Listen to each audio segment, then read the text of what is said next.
গাজায় যুদ্ধবিরতি কেবল ইসরায়েলিদের জন্যই নয়, এটি প্যালেস্টিনিয়ানদের জন্য দীর্ঘদিনের বেদনাদায়ক দুঃস্বপ্নের অবসান বলে জানিয়েছেন প্রেসিডেন্ট ডোনাল্ড ট্রাম্প। সোমবার জেরুজালেমে ইসরায়েলের পার্লামেন্ট নেসেটে দেয়া ভাষণে ট্রাম্প আরও বলেন, এটি মধ্যপ্রাচ্যে উজ্জ্বল ভবিষ্যতের সুযোগ।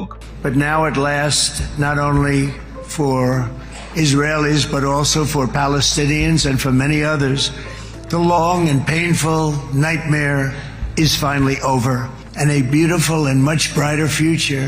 একটি সুন্দর এবং উজ্জ্বল ভবিষ্যৎ হাতের নাগালের মধ্যে উপস্থিত হয়েছে। ইসরায়েল এবং সমগ্র মধ্যপ্রাচ্যের জন্য এখন অত্যন্ত রোমাঞ্চকর সময়। কয়েক দশক ধরে বিশৃঙ্খলা, সন্ত্রাস এবং ধ্বংসের বার সমগ্র মধ্যপ্রাচ্যকে জর্জরিত করে রেখেছিল, যা এখন দুর্বল, বিচ্ছিন্ন এবং সম্পূর্ণরূপে পরাজিত।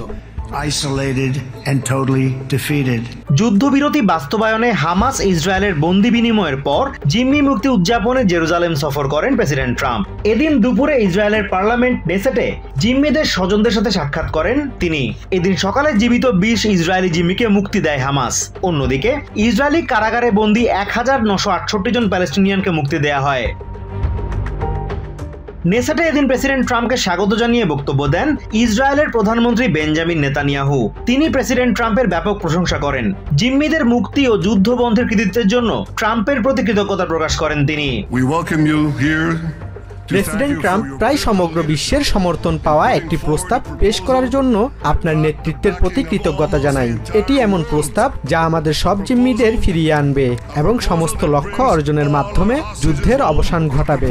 এটি আমাদের অঞ্চলে এবং বাইরেও শান্তি সম্প্রসারণের দ্বার উন্মুক্ত করবে। এ সময় ট্রাম্পকে সবচেয়ে ভালো বন্ধু উল্লেখ করে শান্তির প্রতি প্রতিশ্রুতিবদ্ধ থাকবেন বলেও জানান প্রধানমন্ত্রী Netanyahu. President Donald Trump Israel রাষ্ট্রের সবচেয়ে ভালো বন্ধু। আপনি শান্তির প্রতি প্রতিশ্রুতিবদ্ধ, আমিও শান্তির প্রতি প্রতিশ্রুতিবদ্ধ। আমরা একসাথে এই শান্তি অর্জন করব। নেসেটে প্রেসিডেন্ট ট্রাম্পের প্রশংসা করে ইসরায়েলের বিরোধী দলীয় নেতা ইয়ার লাপিডও বক্তব্য দেন। তিনি বলেন, তারা এই ঐতিহাসিক মুহূর্তটির জন্য 2 বছর ধরে অপেক্ষা করছিলেন। এর জন্য কৃতজ্ঞতা স্বরূপ ট্রাম্পকে প্রেসিডেন্ট অব পিস অভিহিত করে লাপিড বলেন, নোবেল কমিটি তাকে এবার শান্তি পুরস্কার না দিয়ে ভুল করেছে, তবে পরবর্তী বছর তার বিকল্প থাকবে না। They will have no choice, Mr. President. They will have to award it to you next year. Azimur Rashid Kanak, TVN 24 news desk. New York থেকে সম্প্রচারিত TVN 24 টেলিভিশন বিশ্বজুড়ে বাঙালির কণ্ঠস্বর।